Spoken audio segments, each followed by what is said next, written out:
This is the video that I took from doing training at the BMW Center. It was the off-road 2-day adventure school.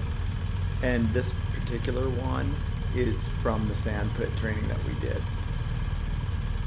This was the second day. We had done a lot of other training leading up to this. And as you'll see, it was very challenging to ride through the sand. So every little bit we had helped.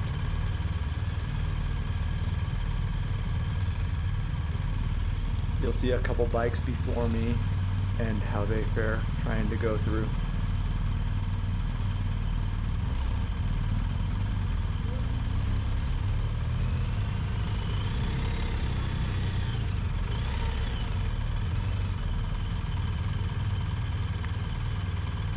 It may look like he just tried to crash there, but trust me, he didn't. It was a lot harder when I tried it. After I saw them fall, I thought, oh, I'm not going to do that. I'm going to go through so much easier.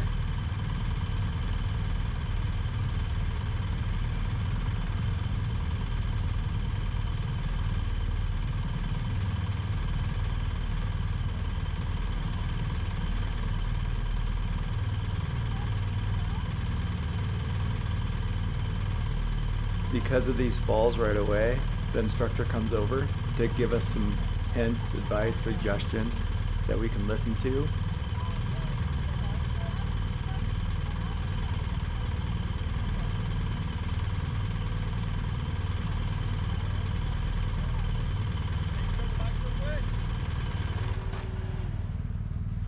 So one thing that we're seeing, when the bike starts to get real slow and hard to balance, that's when you should be adding throttle. When you feel the bike slow down, you should be adding that maintenance throttle, okay? We're seeing people come in and we're not adding throttle and you just kind of run out of balance, right? So add that throttle and keep driving, keep momentum. Quick question. So are we all the way off the throttle for this one? All the way off the clutch, yeah. Oh, absolutely no clutch. Okay. Clutch completely out. Okay.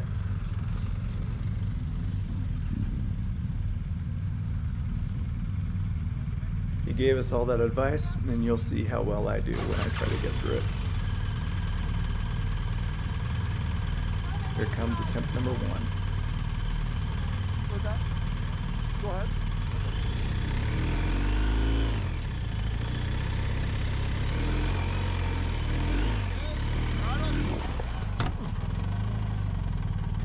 That time, you just gave up on it. And what I mean by that is the bike started to go to the right, and you didn't try to steer it left, you didn't peg weight left, you just kind of stood with it. Got myself to the left, turned the bars to the left. Yeah, so when she says you should be moving around, what that means is when the bike goes right, we don't want it to, we move left. If the bike goes left and we don't want it to, we move right. And we're constantly using our weight to steer the bike, and you're always steering or trying to get the steering the handlebar where you want to go. Okay. And weight back, butt back, right? Okay. Yeah, if you're tall enough, you should be practically sitting on the back seat. Your butt should be like right here. Oh, okay. Like chest low, butt back, like dirt bike attack position. Okay. That's what we want to see, because we want as much weight behind that as possible. Okay. Yeah, all the way like this, as a taller person. Should I start from here and try to make it straight out? Yeah, that's exactly what we're going to do. Okay. Correct. And duck walk to start, or? Duck walk to start, and then stand up as soon as you get moving. Okay. All right, so hang on a second while we get. All right, yep, you're good. Nope. Sorry. I think you're good, bro. Push. Feet up, feet to the pegs. Wait back.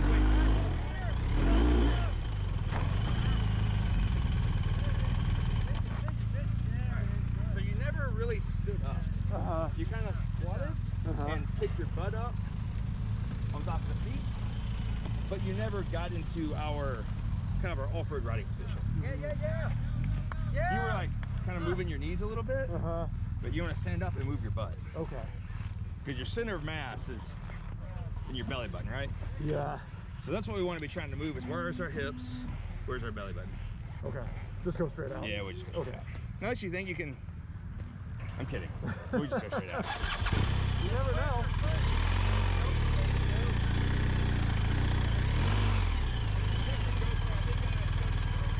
It was kind of embarrassing for me personally that I crashed not only once, but twice on that first attempt.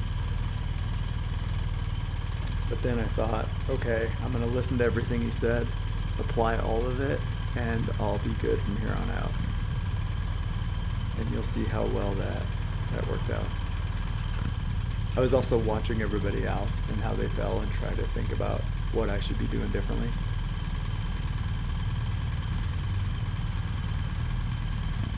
With this group size, it was pretty good because we could observe what other people were doing, have a little bit of a break, and then go try things ourselves. This was one of the instructors in front of me. She was a great rider. Sand is incredibly difficult to ride in though.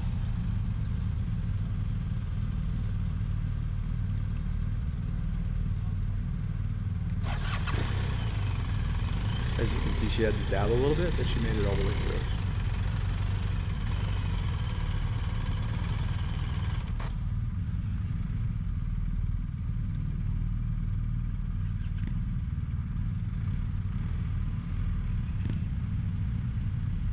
We basically needed to wait until the lane was clear and they'd wave us forward to come through. My second attempt is coming up pretty soon here, and you'll see how well I do with that.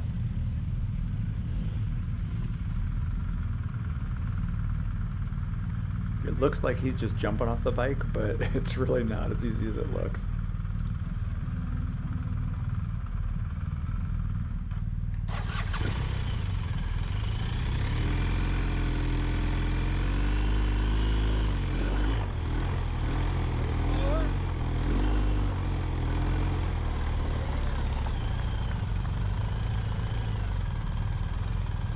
I felt so amazing after getting through that.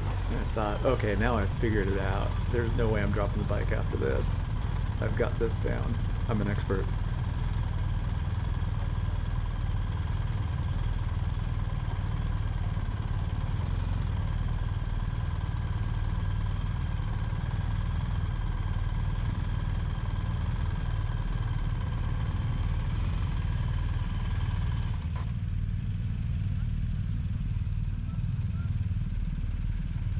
I kept the GoPro running a lot of the time, but as you can see, I shut it off a couple times and then restarted it.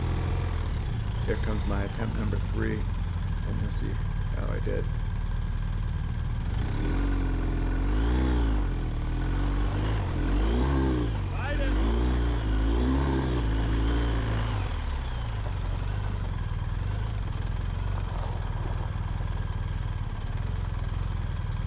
Are we still going around? Okay.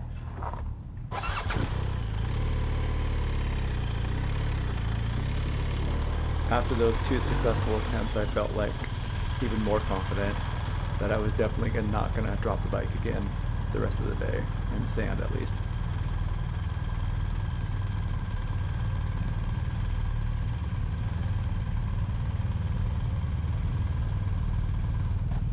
I'll have my 4th attempt coming up here.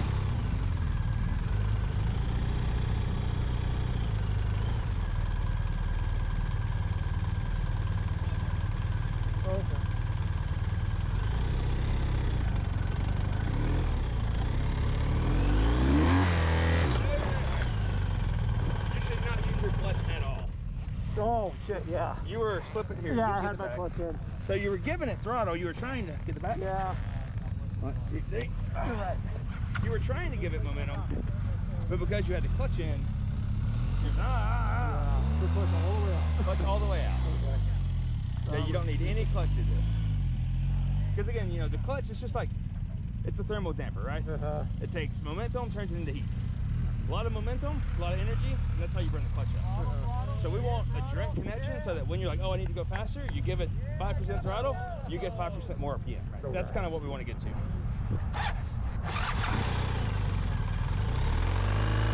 push, push, push, push. Speed the pegs, speed the pegs. There you go.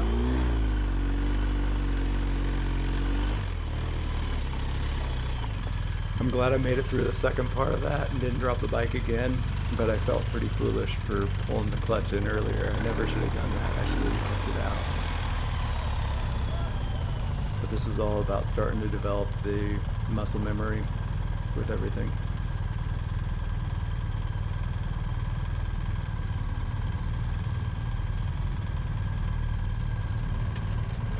I think no matter how long I do this, there's always potential for crash.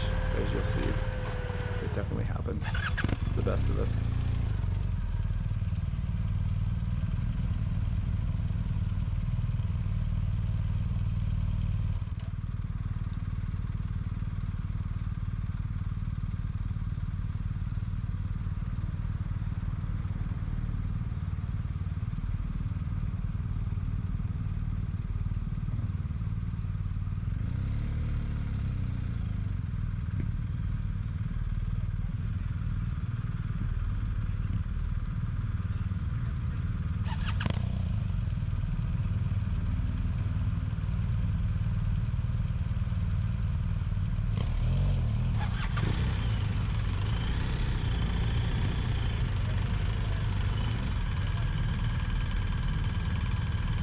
Comes my attempt number 5 coming up here.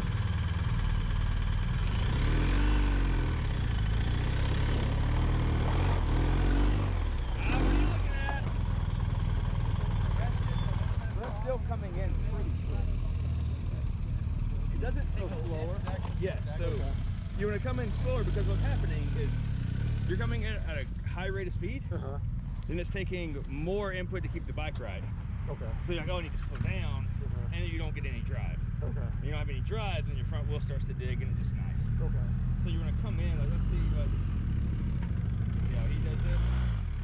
All right, maybe not a good example, but like, you don't need to, like, I'm not gonna say like half as speed, but like 30% less speed. And I think you got this. Okay.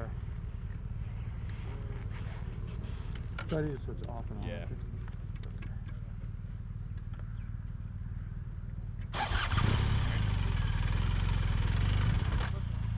Because every time after you crash, you always finish it. Right? Yeah. And that's because you're starting from basically nothing and you're accelerating up to the speed you need to be at. That's a good point. Instead of coming in fast and then having to slow down. Should I try to do that or should I cut off? At this point, I think you're part and corner up, you cut off and start again. Clutch all the way out, clutch all the way out. The instructors really were excellent here. They gave us perfect advice and we incorporated it. It worked out much better for us. He did give me a little bit more credit than I should have had though, because the very first attempt I actually did drop the bike twice going through it. But in general, I didn't need to be going fast, and going fast coming into that just caused me problems.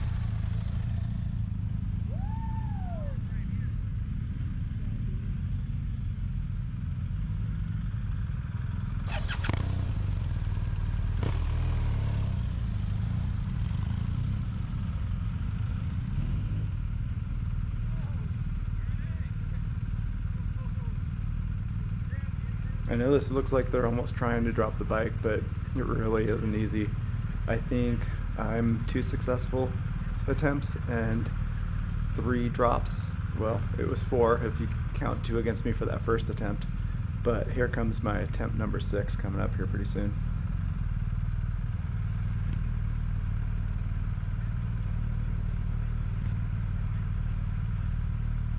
They just had to make sure everybody got cleared out of the way and that they could pay attention to instruct us and make sure they were observing what we were doing.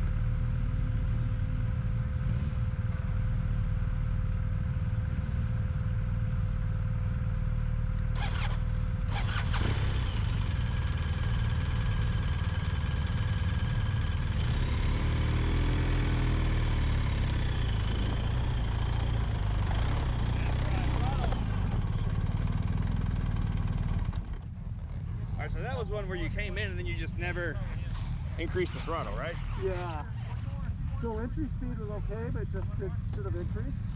Yes. So you come in and hit this and you slow down, and you never like, it's maintenance throttle just like in a corner. You get maintenance throttle to maintain your speed, not to accelerate. So you want to come in and you want to maintain that speed. Okay. So if I kept on the throttle a little bit, it probably would have been better. Yeah, but by the time you're like, oh, I'm going too slow, then you probably should have already added it. Go to the end? Yeah. Try to? Yeah. Okay. We're here to learn.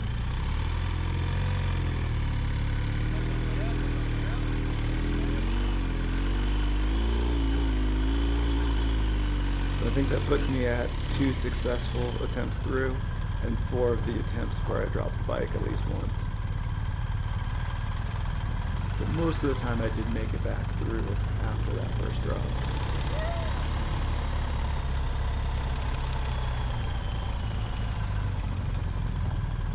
This will be attempt number 7 coming up here.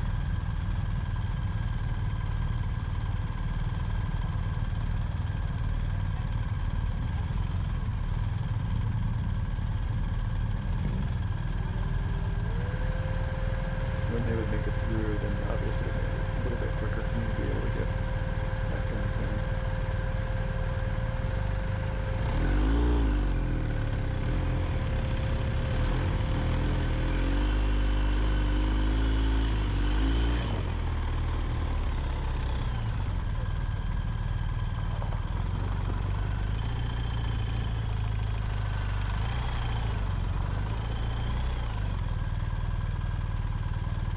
Same thing with you. Came in correct speed, kept momentum. Didn't hit Piece him? of cake. Didn't hit anybody. Yeah, so good job, everyone. I did have to dab, but Well, yeah, but so, and that's the thing is like, you probably could have just not needed the dab. Yeah. Because like, think of how much force you put on the thing, and Yeah. it's like, is that really what kept the bike it's up? like just touch it. Same thing when you dab too. It's like, you put your foot out, you feel good about it, but honestly, it's like, because you were giving maintenance throttle, you were driving, the bike was probably already standing itself back up, So right? just don't worry about the dab. Well, what happens is when you take your foot off, guess where all your weight goes? Yeah.